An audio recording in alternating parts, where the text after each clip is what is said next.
I'm a 28-year-old woman, and I haven't spoken to my mother in 6 years. Her name is Callie. She raised me alone in a quiet town outside Grand Rapids, Michigan, after my dad left when I was 5. I grew up believing he was a selfish loser who bailed on us and never looked back. That's how she explained it whenever I asked. Just those words, selfish loser. No photos, no phone number, not even a full name, really. Just your father. Callie was a nurse. Always tired, always working, always coming home in scrubs with that sour hospital smell and a short fuse. She wasn't physically abusive or anything like that, but she was never really there either. She'd say things like, "You're lucky I even come home at all, and don't ask for more than I can give." So I stopped asking. I figured out early that I had to handle things on my own. She never taught me how to cook or drive or do taxes. I learned most of that stuff by watching YouTube videos or asking kids at school. School was the one place I actually liked being. I liked the structure, the rules, the routine. I liked knowing what was expected of me. I especially liked science. There was this environmental science unit in 8th grade that hooked me. I even stayed after class to clean up beakers and ask more questions. But the idea of me doing anything with that, Callie shut it down fast. She didn't let me join any after-school activities, said it was a waste of time and money. I remember crying in the hallway once when the robotics club list went up and my name wasn't on it. I had signed up. The teacher told me later someone called and removed my name. I already knew who it was. By high school, Callie started pushing me towards something practical. She wanted me to do a certified nursing assistant program that the school ran in partnership with a local hospital. She told me college was a scam, that student loans would ruin my life, and that nursing assistants made decent money. When I said I wanted to go into environmental engineering, she laughed. Not just a small laugh. She laughed like I had told a joke.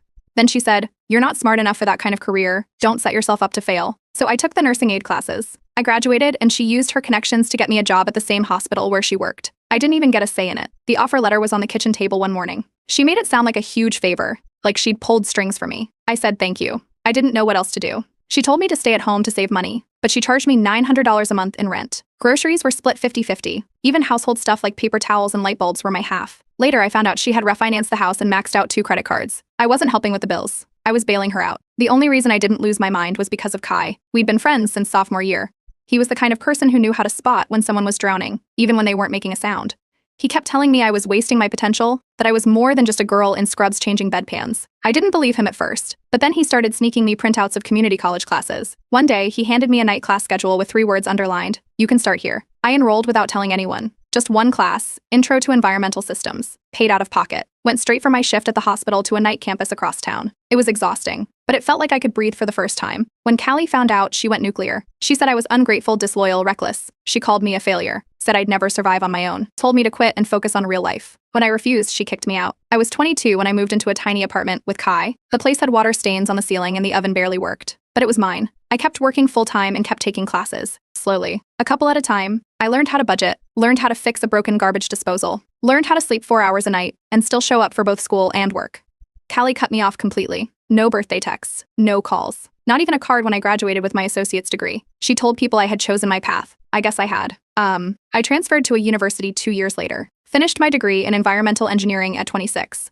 Took a job at a small firm in the city, and for the first time I felt like I was actually building something, my own life, from the ground up. I haven't looked back in years. No contact, no updates, nothing. At least until last week, when a stranger called me out of nowhere and said she was married to the father I was told had disappeared. That's when everything started to unravel. The call came on a Tuesday, around lunch. I was in the break room with half a sandwich in my hand when my phone buzzed with a number I didn't recognize. I let it ring. It went to voicemail. Then it rang again. Same number. Something about the persistence made me step outside and answer. The woman on the line introduced herself as Dana. She told me she was married to a man named Thomas. That name didn't mean anything to me at first. Then she said he was my father. At first, I thought it had to be a scam. I asked where she got my number.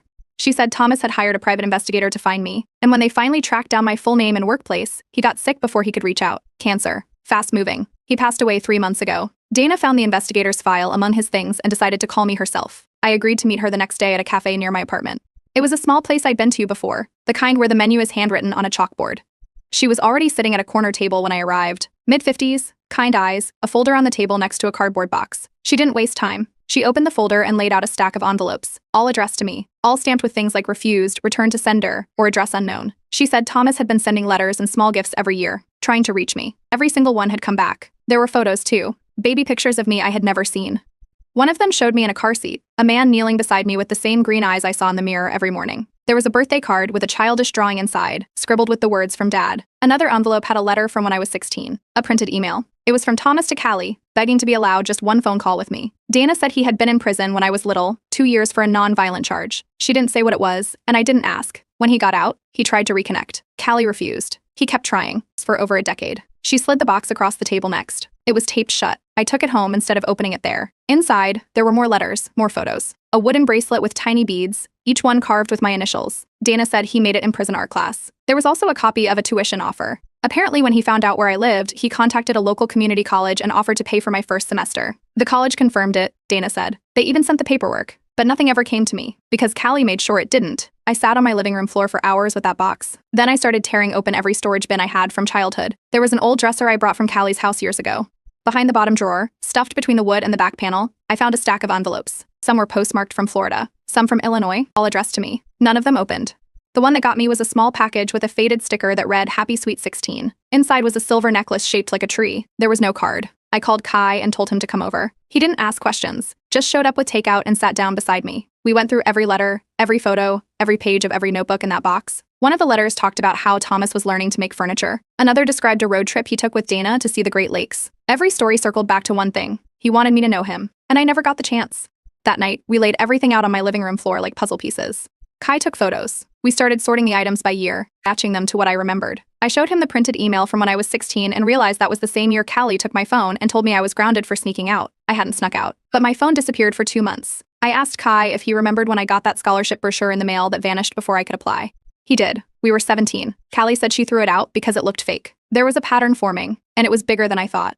Callie didn't just lie. She made sure to erase every trace of him. Every letter, every gift, every attempt to reach me. I grew up thinking my father didn't care, didn't try, didn't want me. But he never stopped trying. That night, I took a marker and wrote 3 words on the box. This is proof.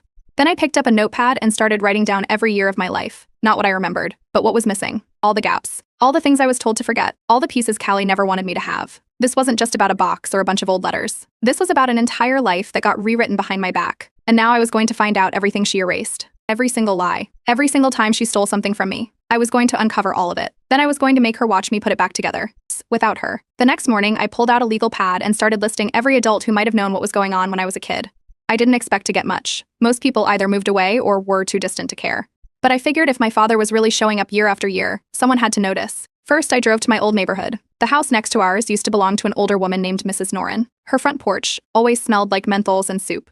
I parked across the street and waited until I saw her take her trash out. She still walked with that same slow shuffle. I got out and called her name, and when she looked up, her whole face lit up. She invited me inside without hesitation. The living room hadn't changed. Same lace curtains, same framed cross-stitch of the 10 Commandments above the couch. I asked if she remembered ever seeing anyone visit our house when I was little.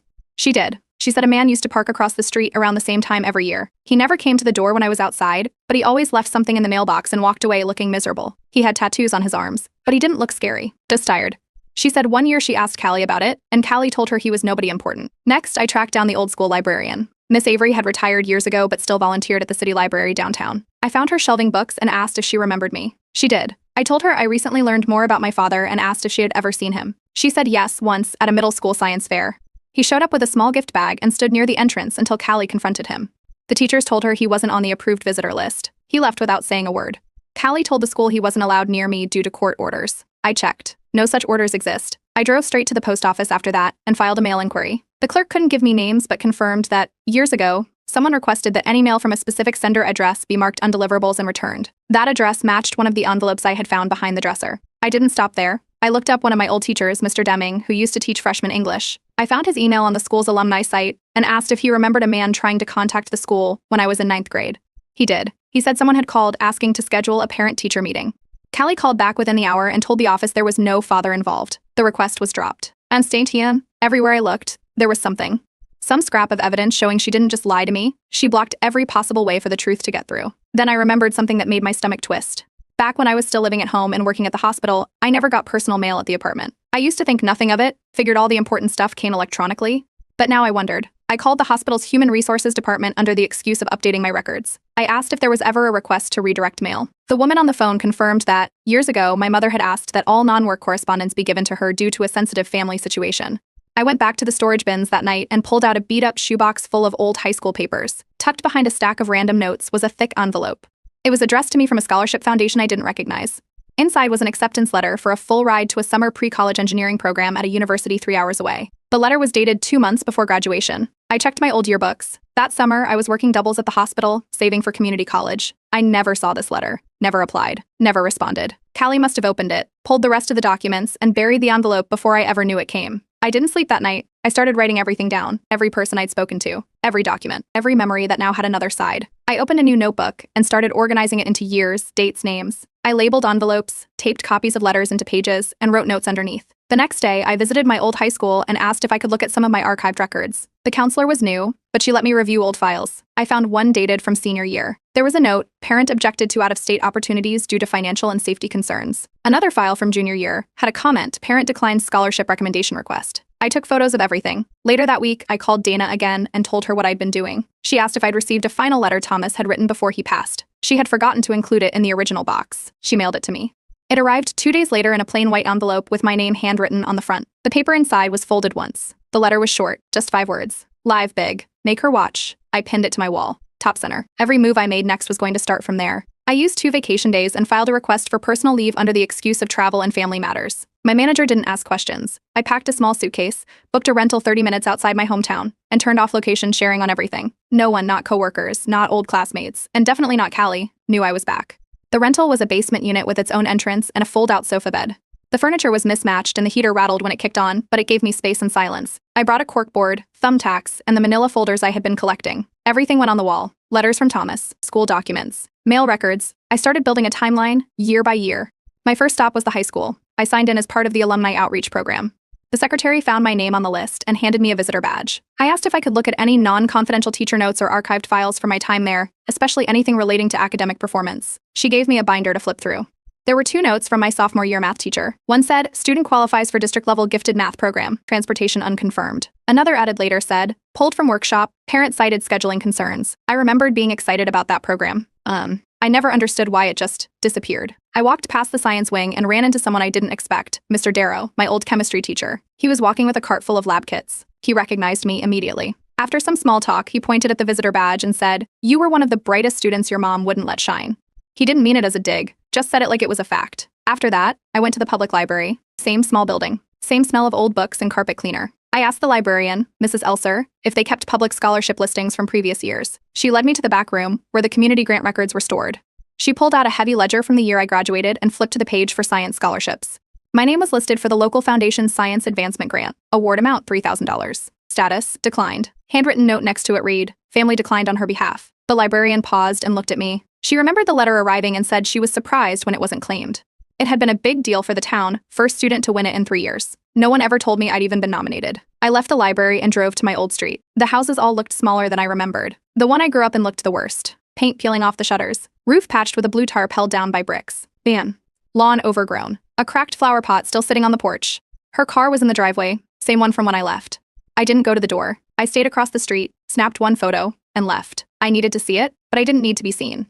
Back at the rental, I taped a new piece of paper to the wall, this one with a title, What She Took. I started listing everything, from letters to scholarships to science fairs. I wrote down every name of every teacher, every date of every letter, every time I remembered asking a question and getting no answer. Then I circled Callie's name in the middle of the board, connecting every item back to her with red string. That night, I called Dana. I told her I was digging into old addresses connected to Thomas. She said there were a few places they lived when they were still moving around for work. She texted me a list, 5 addresses total. One of them caught my eye. It matched the return label from a small box I'd found hidden under the floorboard vent in my old room. Inside that box had been a carved wooden snowflake and a note written in block letters, "Happy holidays, even if you never get this." I circled that address in red. I looked it up. It was in a town 3 hours south, near the state line. I found a mechanic's shop and a small post office in the area. The return label had a zip code that matched. That was going to be my next stop. I packed the letter, the box, and a copy of the timeline.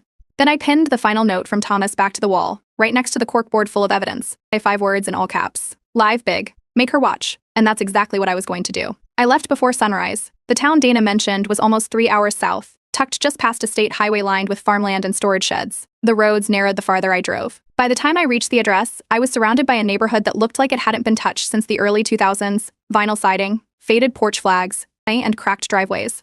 The house was a single-story ranch with green shutters and a rusted mailbox. I parked across the street and double-checked the return label from the letter I'd found in my old room. Same address. I walked up and knocked. The woman who answered looked to be in her late 40s. When I introduced myself and explained why I was there, she didn't seem surprised. She told me she bought the house from a man named Thomas around 8 years ago. Said he moved out in a hurry and left a few boxes behind in the attic. Most had been tossed, but one box was tucked into a crawl space. She asked if I wanted it. The shoebox was taped shut and covered in dust. I took it out to my car and opened it in the passenger seat. Inside were gas station receipts, a church bulletin, a concert flyer from the year I turned 15, and a leather-bound journal with frayed corners. The journal had no dates, just entries, some short, some a full page. The first few were lists, places he had driven to, names of schools, comments about trying again next month. One entry stood out. It described him driving by a bookstore in my town. He had heard I liked reading. He parked across the street and waited, hoping to catch a glimpse of me. When I came out with a bag of books, he wrote that I looked taller, older. He almost got out of the car, but he didn't. He wrote, didn't want to scare her, didn't want to give her mother a reason to call the police again. I sat in my car with the journal in my lap and didn't move for an hour. The next morning, I visited the only mechanic shop in town. The name matched one from a pay stub I'd found in the shoebox. Inside, a man in his 60s with thick glasses and oil-stained hands was fixing a lawnmower on a workbench. I asked if he remembered Thomas. He nodded immediately, called him the quiet guy who always showed up early and never complained about overtime. He pointed to a wall covered in old photos and flyers. There was a group shot from a company picnic. Thomas was in the back row, arms crossed, baseball cap pulled low. The man introduced himself as Jared. Said Thomas worked there for a few years and only left when his health started getting worse. He mentioned how Thomas would always pick up extra shifts and save every dollar. He had once told Jared he was putting money aside for his daughter's future. Jared never met me, but he said Thomas carried a folded-up photo of a girl with a backpack and curly hair, said it was me. Before I left, Jared handed me a broken laptop, said Thomas left it in his locker when he quit and never came back for it. No one had the password, and no one felt right throwing it out. Back at the rental, I called Kai. He asked me to send photos of the laptop model. He walked me through some steps remotely, and after 2 hours of digging, he managed to unlock the hard drive. The folders were a mess, but inside one labeled LJ were several draft letters. Some were just one paragraph. Some were 3 pages long. All started the same. If you're reading this, I hope you got this one. One of the letters ended with a line that made my chest tighten. I hope you know none of this was your fault. There were also spreadsheets, dozens of them. He had been tracking local colleges, comparing tuition fees, scholarship deadlines, even average acceptance rates. He had notes in the margins, things like ask counselor if GPA minimum changed and research transportation routes to campus. He had been doing everything Callie used to say was too complicated for someone like me to figure out. But she hadn't been doing any of it. He had.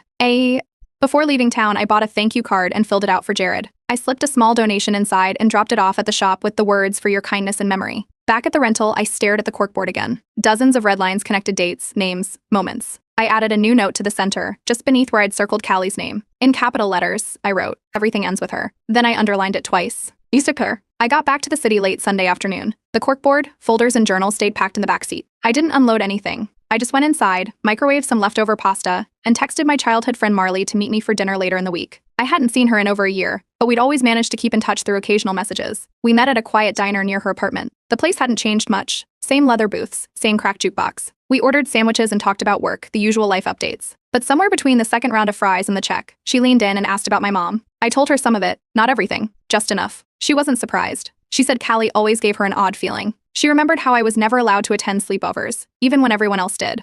Marley's birthday parties always had one less person because Callie made excuses last minute. She remembered one time in high school when we passed by a red truck parked at the end of the school lot. A man waved. I didn't see it, but Marley did.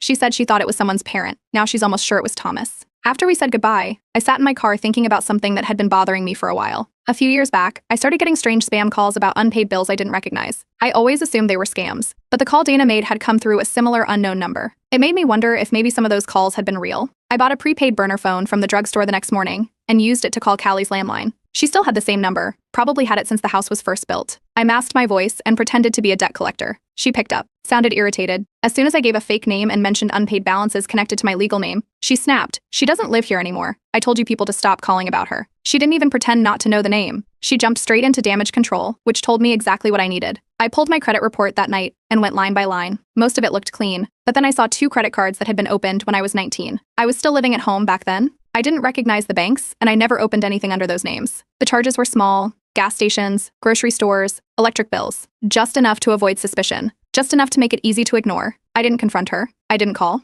I went to each of the accounts, filed disputes, and submitted identity theft claims. I froze my credit. I added fraud alerts. Then I requested physical statements, so I could build a full record for my files. Quiet damage control. No shouting match. No warning. That week, I scheduled a meeting with my manager. I asked for a transfer, not a demotion, not a quit, just a move to one of the smaller city branches about 90 minutes away, closer to Dana. I framed it as personal growth and proximity to family, and within 2 days it was approved. I didn't tell anyone about the move. I canceled the lease on my storage unit and picked up the last few boxes I had stored in case I ever went back home. Most of it was junk, but one box had something I'd almost forgotten about, a sealed envelope I had written at 18. It was an assignment from an English elective class. The teacher asked us to write a personal essay about what we saw our lives becoming. I never turned it in. I hid it the night I signed my first college application without telling Callie. The last line of the essay was written in blue ink. One day, I'll be someone she never got to know. That same day, I printed out a copy of my university degree. Folded it once. No note, no envelope, no return address. I drove to my old neighborhood. Didn't stop the car. Just slowed down enough to slide the folded degree into her mailbox and kept driving. The yard looked worse than before. Bushes overgrown, porch light burnt out, paint flaking from the front door. Her car was gone. Maybe she was working. Maybe she wasn't. Didn't matter. I wasn't there to be seen. I didn't look back until I was 2 blocks away. Then I checked the rearview mirror and watched until the house disappeared behind a bend in the road. I didn't leave a forwarding address. No one knew where I was going next except the people I chose. I turned the phone off that night. Not the burner, the real one. Just for a few hours. And for the first time in a long time, it stayed quiet.